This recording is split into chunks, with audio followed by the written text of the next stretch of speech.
News একটা শুনলেই বিশ্বাস করা যাবে, এটাকে ভেরিফাই করতে হবে। You have to verify and cross check the authenticity of the news. নিউজটা সঠিক কিনা আপনাকে ক্রস চেক করতে হবে, শুনলেই বিশ্বাস করা যাবে না। আল্লাহ তাআলা বলেন, ইয়া আইয়ুহাল্লাযীনা আমানু, ওহে বিশ্বাসীরা, ইন জাআকুম ফাসিকুম বিনাবাইন ফাতাবায়ানু, কোন পাপাচারী যদি কোনো নিউজ নিয়ে আসে, বিশ্বাস করার আগে নিউজটা যাচাই করে নিও। আন তুসিবু কওমান বিজাহালাতিন ফাতুসবিহু আলা মা ফাআলতুম নাদিমিন, যদি তোমরা বিশ্বাস করে ফেলো তাহলে কোনো কওমের উপর হয়তো এমন ডিসিশন নিয়ে নিতে পারো যে ডিসিশনের কারণে পরে তোমাদেরকে পস্তাতে হবে। এটা বর্তমান সময়ের সাথে অনেক বেশি প্রাসঙ্গিক। এত হোক্স নিউজ এখন, এত রুমার্স, এত ফেক নিউজ সোশ্যাল মিডিয়াগুলোতে।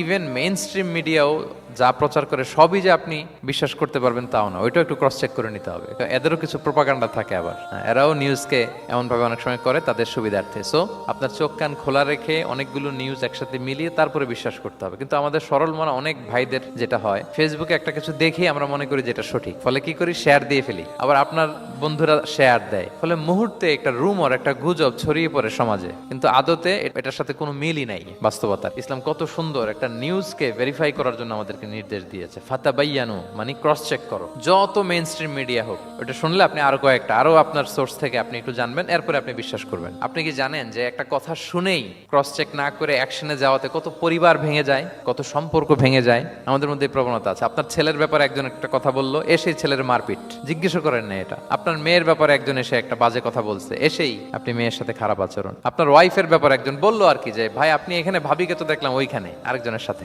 আপনি এসেই আপনার স্ত্রীর উপর চড়াও অথবা গায়ে হাত তুললেন। তো হতে পারে যে ওই ভদ্রলোক অন্য কোনো মহিলাকে দেখেছে যে দেখতে আপনার স্ত্রীর মতো, এরকম হতে পারে কি পারে না বলেন? তো এই যে আপনি ক্রস চেক না করে, ভেরিফাই না করে যে অ্যাকশনে গেলেন, এতে সমস্যা হবে না সমাজে? পরিবার ভাঙে, সমাজে সম্পর্ক নষ্ট হয়, কলহ বাঁধে। এজন্য আল্লাহ তাআলা বলেন যে সোসাইটিটাকে যদি পিসফুল করতে চাও, ইযা জাআকুম ফাসিকুম বিনাবাইন ফাতাবায়ানু, নিউজ আসলেই বিশ্বাস করো না। You have to cross check, you have to justify and you have to verify the news. তাহলে আজকে থেকে ফেসবুকে একটা পেলে আমরা কি করব? শেয়ার দিয়ে দিব। কি শেয়ার দিবেন না? কি করব? যাচাই বাছাই করব, ক্রস চেক করব। তো আমরা প্রত্যেকেই দায়িত্বশীল হলে এই গুজবগুলো স্প্রেড করা থেকে আমরা বিরত থাকতে পারি। নিউজ শুনলেই আমরা এখন বিশ্বাস করব না, আগে ক্রস চেক করে নেব। তা না হলে আমরা বিপদে পড়তে পারি, এমন কোনো কাজ করে ফেলতে পারি যেটার কারণে পরে লজ্জিত হব। তো আমরা আগে থেকেই সাবধান হয়ে যাই।